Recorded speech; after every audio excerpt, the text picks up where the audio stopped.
Fique comigo até o fim desta narrativa e descubra por que essa história mudou o mundo. E ainda pode mudar o seu coração. Sou Lucas, médico de profissão, servo do Senhor por convicção. Não estive entre os 12 discípulos, nem me presenciei, com meus próprios olhos, os milagres e os ensinamentos do Senhor Jesus. Mas fui movido pelo Espírito Santo a investigar cuidadosamente tudo desde o princípio, para escrever um relato fiel, ordenado e completo, menos a fim de que muitos conhecessem a verdade dos acontecimentos. Indiquei este evangelho a um homem nobre chamado Teófilo, e disse a ele logo no início, visto que muitos empreenderam uma narração coordenada dos fatos que entre nós se cumpriram, assim como nós transmitiram os que desde o princípio foram testemunhas oculares e ministros da palavra. Pareceu-me também a mim, depois de acurada investigação de tudo desde a sua origem, dar-te por escrito, excelentíssimo Teófilo, exposição em ordem, para que tenhas plena certeza das coisas em que foste instruído. Comecei desde o anúncio do nascimento de João Batista, ainda no ventre de sua mãe. O anjo Gabriel apareceu a Zacarias no templo enquanto ele queimava incenso, e lhe disse: Não temas, Zacarias, porque a tua oração foi ouvida. Isabel, tua mulher, te dará à luz um filho, e lhe porás o nome de João. Zacarias duvidou, e por isso ficou mudo até o dia do nascimento da criança. Depois, Gabriel foi enviado a uma virgem chamada Maria em Nazaré, da casa de Davi, e ao entrar onde ela estava disse: Salve, agraciada! O Senhor é contigo. Maria se perturbou, mas o anjo a tranquilizou. Não temas, Maria, porque achaste graça diante de Deus.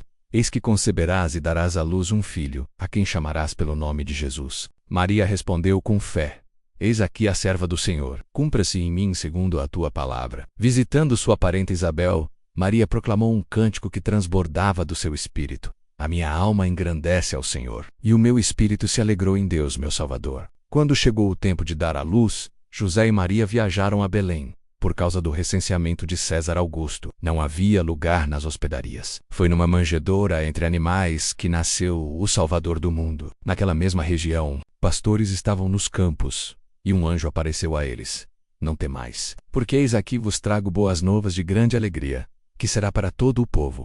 É que hoje vos nasceu, na cidade de Davi, o Salvador, que é Cristo, o Senhor. Cercados pela glória celestial, os pastores correram até Belém e encontraram Maria, José e o menino deitado na manjedoura. Depois, glorificaram a Deus por tudo o que tinham visto.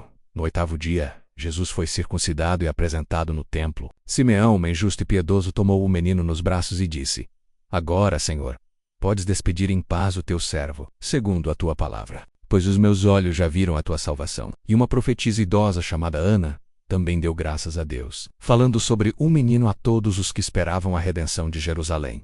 Esse é o início do relato que escrevi com zelo, baseado nas palavras e memórias dos que andaram com o Senhor. E há muito mais a ser contado. Continuei reunindo os relatos daqueles que viram e ouviram o Mestre. Muitos dos acontecimentos me foram contados por testemunhas fiéis que seguiram Jesus desde o início, e assim, escrevi como ele crescia, não apenas em estatura, mas em sabedoria e graça diante de Deus e dos homens, ao S. dos anos. Jesus foi com seus pais a Jerusalém para a festa da Páscoa. Após os dias da celebração, Maria e José voltaram para Nazaré, mas não perceberam que o menino ficara no templo. Quando o encontraram 3 dias depois, ele estava sentado entre os doutores, ouvindo e fazendo perguntas. Todos se admiravam da sua sabedoria. Maria disse: Filho, por que fizeste assim conosco? Eis que teu pai e eu, ansiosos, te procurávamos. E ele respondeu: Por que me procuráveis? Não sabeis que me convém tratar dos negócios de meu pai? Jesus cresceu em Nazaré até que chegou o tempo de seu ministério. João, filho de Zacarias, batizava nas margens do Jordão, pregando arrependimento e perdão de pecados. A multidão o ouvia e ele dizia: Raça de víboras, quem vos ensinou a fugir da ira vindoura? Produzi, pois, frutos dignos de arrependimento.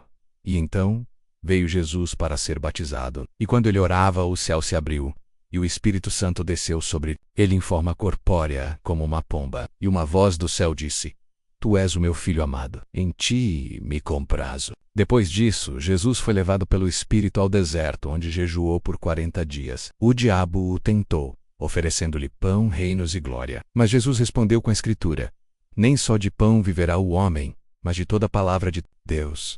E também não tentarás o Senhor teu Deus. E ainda, ao Senhor teu Deus adorarás, e só a ele servirás. Voltando a Galiléia, Jesus começou a ensinar nas sinagogas, e todos se admiravam. Em Nazaré, sua cidade natal, entrou na sinagoga e leu do profeta Isaías. O Espírito do Senhor está sobre mim, porque me ungiu para evangelizar os pobres. Depois fechou o livro e disse: Hoje se cumpriu esta escritura em vossos ouvidos. Mas muitos se indignaram. Não é este o filho de José, diziam. E Jesus respondeu: Nenhum profeta é bem recebido em sua pátria. Tentaram lançá-lo do alto do monte, mas ele passou pelo meio deles e se retirou. Em Cafarnaum realizou muitos milagres, repreendeu espíritos imundos, curou enfermos e ensinou com autoridade. Curou a sogra de Pedro, que estava com febre. Ao pôr do sol, todos os doentes da cidade foram trazidos, e ele os curou. Chamou Levi, também conhecido como Mateus, que era publicano, e disse: Segue-me. E ele, deixando tudo, o seguiu. Jesus continuava a ensinar por parábolas. Falava do semeador, do bom samaritano, da ovelha perdida. Seus ensinamentos penetravam nos corações, dividindo intenções e revelando verdades. E dizia com compaixão e firmeza: Quem quiser vir após mim, negue-se a si mesmo, tome cada dia a sua cruz, e siga. Cada palavra, cada gesto revelava o amor do Pai.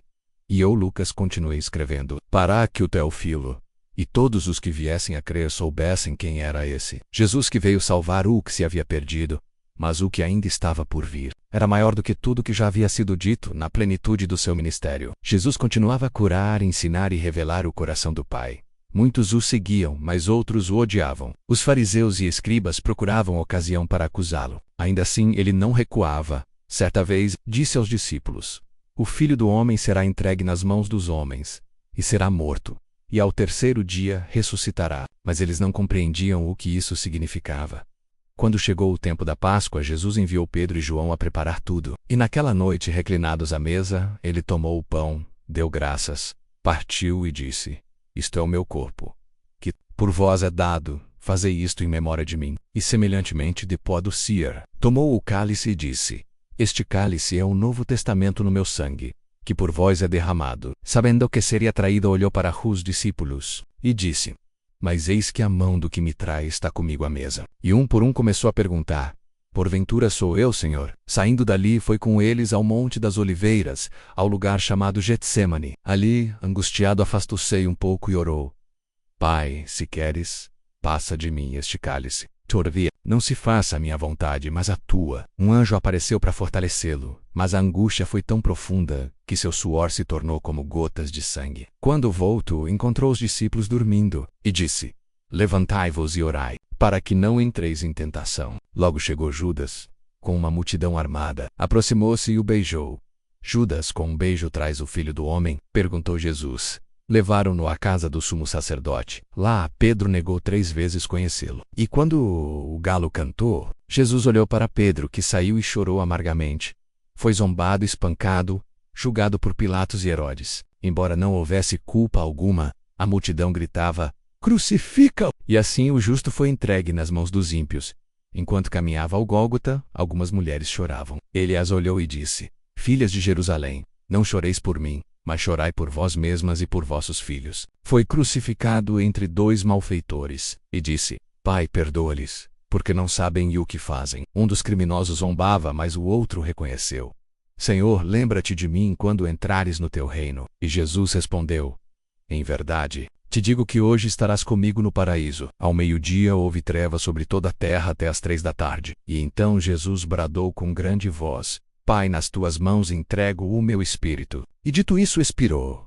O centurião romano, ao vê-lo morrer assim, glorificou a Deus, dizendo: Verdadeiramente este homem era justo. Seu corpo foi colocado num túmulo novo, cavado na rocha. As mulheres prepararam aromas, mas descansaram. No sábado, conforme o mandamento, no primeiro dia da semana, ao raiar da manhã, foram ao sepulcro. Mas a pedra estava removida. 2 anjos disseram: Por que buscais o vivente entre os mortos? Não está aqui, mas ressuscitou. Naquele mesmo dia, 2 discípulos caminhavam rumo a Emaús. Jesus se aproximou, mas eles não o reconheceram. Explicou-lhes as Escrituras.